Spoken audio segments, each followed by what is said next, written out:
آج کل پاکستان کی سیاست کو ان سے بہتر کوئی نہیں سمجھ سکتا. تو میں اجے احمد خان صاحب سے بات چیت کروں گا کہ آج کل بلوچستان میں جو ڈیولپمنٹ ہو رہی ہے، کیونکہ عام عوام کو اس کو ابھی تک ان کا پتہ بھی نہیں ہے، وہ ثمرات بھی ان کو سمجھ نہیں آ رہے. ایسا ہے کہ عمران خان جو کام کر رہا ہے میرے خیال میں آج تک خاص کر بلوچستان کے لیے کسی نے وہ کام نہیں کیا. ثانی نہیں رکھتا. جو عمران خان کام کر رہا ہے یا جو ملک کے لیے وہ سوچ رہا ہے یا ملک کے لیے جو کچھ کیا ہے، اب آپ اکنامک سچویشن دیکھ لیں کہ روز بروز یہ بہتر ہوتا چلا جا رہا ہے.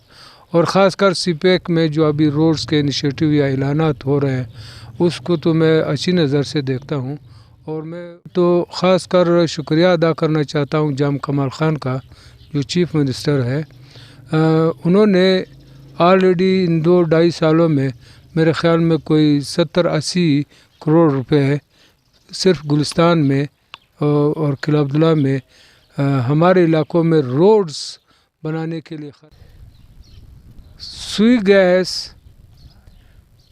کوئٹہ سے لے کے عنایت اللہ کاریز تک صرف ایک گھر کے لیے، یہاں 2.5 لاکھ کی آبادی ہے، صرف ایک گھر کے لیے پتہ نہیں کوئی 65 ملین یا 70 ملین روپے سے. اب آپ اس سے اندازہ لگا لیں کہ یہ کہاں کا لیڈرشپ ہے. اگر نواز شریف کا ہے تو وہ ایک گھر کے لیے کیوں دے رہے؟ اگر محمود خان کا ہے تو وہ ایک گھر کے لیے لے کیوں رہا ہے؟ وہ تو پورے عوام کا دعویٰ کر رہا ہے، پورے ملک کا، صوبے کا. تو سر اپوزیشن پھر نعرے لگاتی ہے کہ عمران خان کام نہیں کرے اور عمران خان کی گورنمنٹ فیل ہے، تو آپ اس نعرے کو کس طرح دیکھیں؟ ایسا ہے کہ اب ایک آدمی جو اچھا کام کر رہا ہو اور 11 لوگ جو 50 سال سے اچھے کام نہیں کیے ہوں جنہوں نے، تو وہ تو مخالفت میں خواہ کچھ کہیں گے. ابھی انڈسٹریز کا یہ حالت رہا کہ اسی کووڈ-19 کے وقت میں 100% کیپیسٹی پہ ساری انڈسٹریز چل رہی تھی، تو زر مبادلہ یا جو آنا تھا یا جو ایکسپورٹ ہو رہا تھا، ایکسپورٹ کئی گنا بڑھ گیا. تو یہ کام جو عمران خان نے کیا، اس کی تائید پوری دنیا کر رہی ہے، اقوام متحدہ کر رہی ہے. بالکل میں دیکھ رہا ہوں کہ عمران خان اس دفعہ نہیں، 2023 کے الیکشن میں بھی میری خواہش بھی ہے اور دعا بھی ہے، بلکہ ٹرینڈ بھی یہی ہے، لوگ بھی یہی سوچ رہے ہیں کہ وہ 2023 کے 5 سال کے لیے بھی منتخب ہو جائے. السلام علیکم ناظرین، میں وسط اللہ کڑ اور آپ دیکھ رہے ہیں اپنا چینل اے کے ٹوڈے. ناظرین، جیسے کہ آپ کو پتہ ہے، ہم اپنے یوٹیوب چینل اے کے ٹوڈے پر صوبہ بلوچستان کے مختلف واقعات اور حالات سے آپ لوگوں کو باخبر رکھتے ہیں. تو آج کل جو بلوچستان میں سیاسی درجہ حرارت چل رہی ہے، جو سیاسی صورتحال چل رہی ہے، تو اس حوالے سے میں چاہ رہا ہوں کہ بلوچستان کے ایک قبائلی رہنما جو کہ قلعہ عبداللہ سے ان کا تعلق ہے، یقیناً پشتون بیلٹ کے ایک معتبر رہنما ہے جنہوں نے بار ملک میں بہت ٹائم گزارا ہے. یہاں پہ بھی بہت سے لوگ، بہت سے برادری ان کو جانتے ہیں. آج کل پاکستان کی سیاست کو ان سے بہتر کوئی نہیں سمجھ سکتا. تو میں اجے احمد خان صاحب سے بات چیت کروں گا کہ آج کل بلوچستان میں جو ڈیولپمنٹ ہو رہی ہے، کیونکہ عام عوام کو اس کو ابھی تک ان کا پتہ بھی نہیں ہے، وہ ثمرات بھی ان کو سمجھ نہیں آ رہے. تو ان کے ثمرات کس طرح ہے اور یہ عام عوام تک اس کے فائدے کب تک پہنچے گی؟ السلام علیکم صاحب. وعلیکم السلام.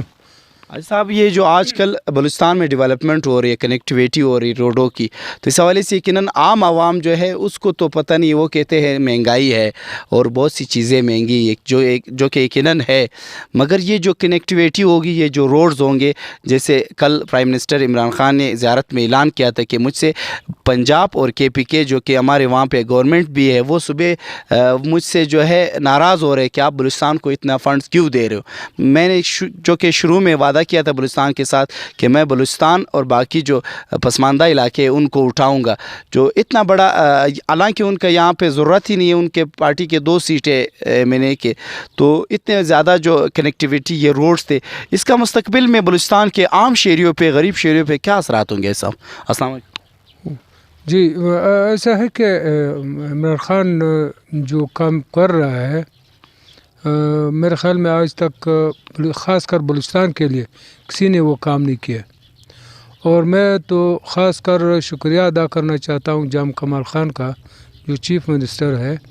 انہوں نے آلریڈی ان 2-2.5 سالوں میں میرے خیال میں کوئی 70-80 کروڑ روپے صرف گلستان میں اور قلعہ عبداللہ میں ہمارے علاقوں میں روڈز بنانے کے لیے خرچ کیا ہے. تو 30 سالوں میں یہی 2 سال ہے کہ ہمارے علاقے میں کچھ کام ہمیں نظر آئے اور جو کام ہوئے ہیں. اور خاص کر عمران خان کا ویژن تو پورے ملک کے لیے ثانی نہیں رکھتا. جو عمران خان کام کر رہا ہے یا جو ملک کے لیے وہ سوچ رہا ہے یا ملک کے لیے جو کچھ کیا ہے، اب آپ اکنامک سچویشن دیکھ لیں کہ روز بروز یہ بہتر ہوتا چلا جا رہا ہے.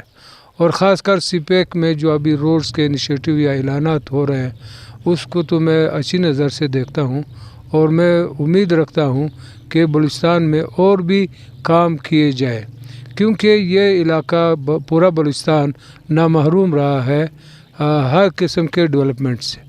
اور جو لوگوں کو ڈیولپمنٹ کے لیے کے مد میں کچھ فنڈز مل رہے تھے وہ سب خرد برد کے شکار ہو رہے تھے. ابھی بہت سارے پروجیکٹس زمین پہ دکھائی دے رہے ہیں. تو سر اپوزیشن پھر نعرے لگاتی ہے کہ عمران خان کام نہیں کرے اور عمران خان کی گورنمنٹ فیل ہے، تو آپ اس نعرے کو کس طرح دیکھیں؟ ایسا ہے کہ اب ایک آدمی جو اچھا کام کر رہا ہو اور 11 لوگ جو 50 سال سے اچھے کام نہیں کیے ہوں جنہوں نے، تو وہ تو مخالفت میں خواہ کچھ کہیں گے.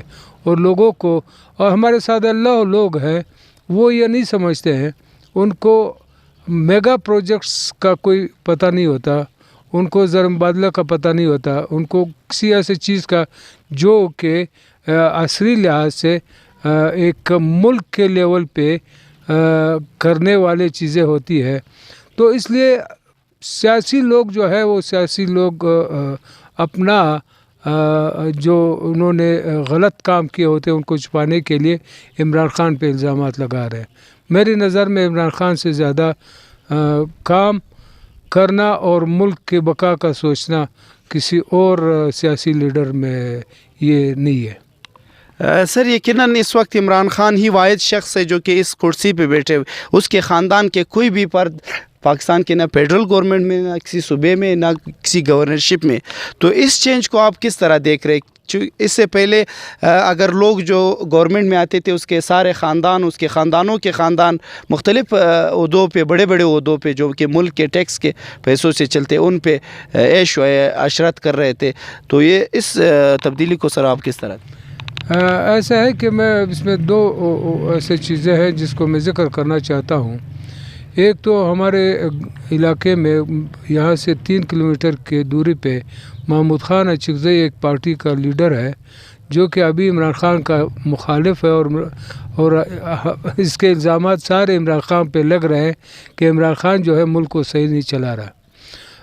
میرے اندازے کے مطابق 50-60 ارب روپے صرف محمود خان کے گھر میں آئے ہیں پاکستان یا بلوچستان کے بجٹ کا. اب 60 ارب روپے آپ مجھے ایک بھی کوئی ڈیولپمنٹ کا کام آپ مجھے دکھا سکے تو میں مان لوں.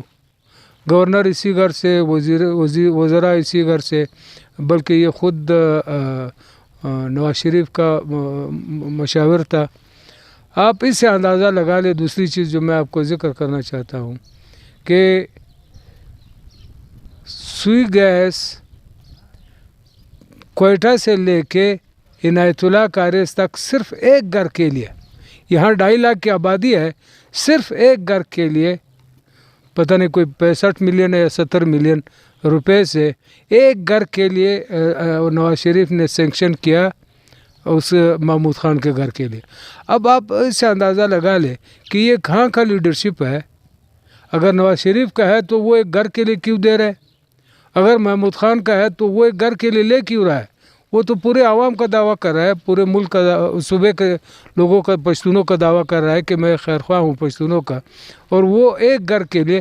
اور پھر مجھے ایک بھی کوئی تعلیمی ادارہ یا کوئی ایسا کام جو لوگوں کی فلاح و بہبود کا ہو مجھے اگر دکھا دے تو میں مان لوں کہ عمران خان غلط کر رہا ہے، کہہ رہا ہے، اور محمود خان صحیح کہہ رہا ہے یا نواز شریف صحیح کہہ رہا ہے. تو یہ چیزیں جو ہے یہ دیکھنے کی ہوتی ہے. عام فہم لوگ شاید ان چیزوں کو نہ سمجھے، بلکہ یہ سیاسی پارٹیاں جو ہے یہ تو لمیٹڈ کمپنیاں ہیں. اس کے 51% شیئر جو ہے وہ لیڈر کے پاس ہوتے ہیں اور وہی اجارہ دار بنتا ہے اسی پارٹی کا. تو سر یہ جو خان صاحب کی پالیسی ہے، عمران خان کی، تو پالیسی کا یقیناً اثرات جو ہے وہ آنے والے 10 سالوں میں 8 سالوں میں ہوتے ہیں، کیونکہ ایک دم سے نہیں ہوتے. یہ ابھی ریسنٹلی 1-1.5 سال سے کووڈ-19 ہے، پوری دنیا میں لاک ڈاؤن تھا. تو پاکستان جو ہے ماشاءاللہ سے پوری دنیا پاکستان کی پالیسیز کی تعریف کر رہے ہیں کہ پاکستان نے اس کووڈ-19 میں سب سے کم نقصان پاکستان نے برداشت کیا. تو اس پالیسی کو آپ کس طرح دیکھ؟ دیکھیں، سب سے پہلا جو عمران خان نے انیشیٹو لیا وہ کووڈ-19 کے بارے میں، وہ یہ تھا کہ وہ لوگوں کو اپنے علاقوں میں بند کرنے کا وہ مخالف رہا، کیونکہ لوگ غریب ہیں، لوگوں کو کاروبار تباہ نہیں کرنا چاہ رہا تھا. اس لیے لاک ڈاؤن جو ہے وہ مخصوص جگہوں میں وہ کروا رہا تھا، خاص کر لیبر کا جو کام. جی، لیبر اور انڈسٹریز کو انہوں نے کام کرنے دیا کہ انڈسٹریز بند نہیں ہو. ابھی انڈسٹریز کا یہ حالت رہا کہ اسی کووڈ-19 کے وقت میں 100% کیپیسٹی پہ ساری انڈسٹریز چل رہی تھی. تو زر مبادلہ یا جو آنا تھا یا جو ایکسپورٹ ہو رہا تھا، ایکسپورٹ کئی گنا بڑھ گیا. تو یہ کام جو عمران خان نے کیا، اس کی تائید پوری دنیا کر رہی ہے، اقوام متحدہ کر رہی ہے کہ انہوں نے بہت اچھا انیشیٹو لیا، بہت اچھا قدم اٹھایا، جس سے کنٹرول ہوا. ابھی دوسرا ویو بھی تقریباً ختم ہوا اور کنٹرول ہو گیا ہے. تو یہ سیاسی مخالفین کا مقصد کہیں نہ کہیں یہ تو نہیں ہے کہ ان کی سیاست جو ہے، ان کی سیاست کی دکانداری اب میرے خیال سے آنے والے اگر عمران خان کامیاب ہو گئے وہ ختم ہو جائیں گی؟ بالکل، میں دیکھ رہا ہوں کہ عمران خان اس دفعہ نہیں، 2023 کے الیکشن میں بھی میری خواہش بھی ہے اور دعا بھی ہے، بلکہ ٹرینڈ بھی یہی ہے، لوگ بھی یہی سوچ رہے ہیں کہ وہ 2023 کے 5 سال کے لیے بھی منتخب ہو جائے. تو یہی تو ایک ایسی پارٹی ہے یا ایک آدمی ہے جو ملک کے بارے میں سوچتا ہے اور جو ملک کے لیے کام کر رہا ہے. تو حاجی صاحب، آپ کا مستقبل میں کیا ارادہ ہے؟ آپ کا اپنا پارٹی بنانے کا ارادہ ہے یا کسی ایسے اچھے پارٹی میں جانے کا جو کہ ملک کے بہتری میں اچھا کام کر رہا ہے؟ ایسا ہے کہ ہم لوگ ایک بہت اہم پہلو سیاست کا اگنور کرتے ہیں، نہیں سوچتے ہیں کہ ہمارا جو سیاست کا ایک اہم جز ہے، اہم انگ ہے، وہ قبائلی سیاست ہے. جو قبائلی سیاست ہمارا موروثی سیاست ہے. پنجاب ہو، سندھ ہو، پختونخوا ہو، بلوچستان میں جو ہمارے میڑ مرکے جرگے پنچایت، یہ ہمارا سیاست ہے. تو یہ سیاست ہم لوگ اس کو ہم بالکل چھوڑ گئے. جمہوری سیاست تو غربی سیاست ہے، وہ ہمارا ہے ہی نہیں، وہ ہمارا کلچر ہی نہیں ہے، وہ ہمارا کام ہی نہیں ہے اس کا. لیکن جو اگر ہم اپنے قبائلی سیاست کو اپنا لے اور اس کو پروموٹ کریں تو ہماری بہت ساری چیزیں سہل ہو سکتی ہے. یعنی گراس روٹ لیول پہ جو مسائل ہے لوگوں کے، اگر ہم اس کا کہنے کا مقصد ہے اگر ہم وہ حل کریں تو ہماری سیاست کامیاب رہی. جی بالکل، ایسا ہے کہ اگر ہم قبائلی سیاست اس کو اپنا لیں تو سیاست جو ہے، میں سیاست کو 2 حصوں میں تقسیم کرتا ہوں. ایک ہے قبائلی سیاست اور ایک ہے سیاسی سیاست. قبائلی سیاست ہمارا اپنا ہے، ہم اگر اسی کو پروموٹ کریں، اسی کو کسی مقام پہ لے جائیں تو ہمارے روٹس کے جو مسائل ہیں وہ بہت آسانی سے حل ہو سکتے ہیں. تو ہمیں اس پہ توجہ دینی چاہیے. اور سیاسی سیاست جو ہے وہ یعنی ہمارا ہے ہی نہیں، ہمیں لوگوں کو سمجھ ہی نہیں آتا. وہی ایک دن ووٹ کا ہوتا ہے، وہ آتے ہیں سیاسی لوگ، ووٹ لیتے ہیں، پھر اس کے بعد نہ وہ علاقے میں آتے ہیں نہ کچھ. یہ ایک فنڈز کا تو سیاست میں ایک جز ہے. سیاست کے باقی ساری چیزیں جو ہے اس کو ہم نہیں اپناتے.